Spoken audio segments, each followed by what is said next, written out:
अगर कोई नमाजी क़ायदा ऊला भूल कर तीसरी रकात के लिए खड़ा हो गया,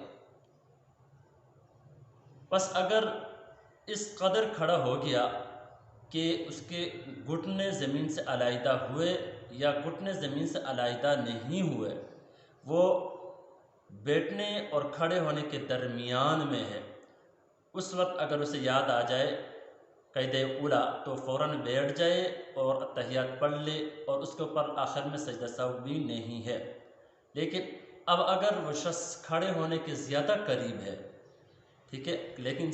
पूरा सीधा खड़ा भी नहीं हुआ लेकिन खड़े होने के ज़्यादा करीब है, तो उस शख्स को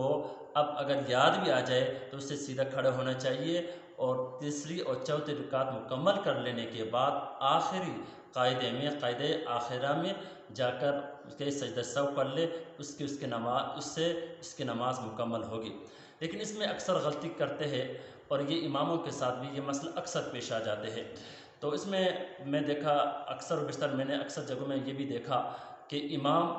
खड़े होने के ज़्यादा करीब हो तो पीछे से मुक्तदी जब लुकमा देते हैं वो फ़ौरन बैठ जाते हैं। बैठना नहीं चाहिए। अगर आप खड़े होने के करीब हो तो बेशक आपको जो है मुक्तदी आवाज़ें देते रहे, अल्लाह अकबर सुबहान अल्लाह कहते रहे, इसकी परवाह किए बगैर आप खड़े हो जाए और तीसरी चौथी रकात पढ़ ले, उसके बाद आखिर में आप सजदा सहव कर ले। आपको ये मालूम होना चाहिए कि दरमियानी जो अत्तहियात है क़ायदा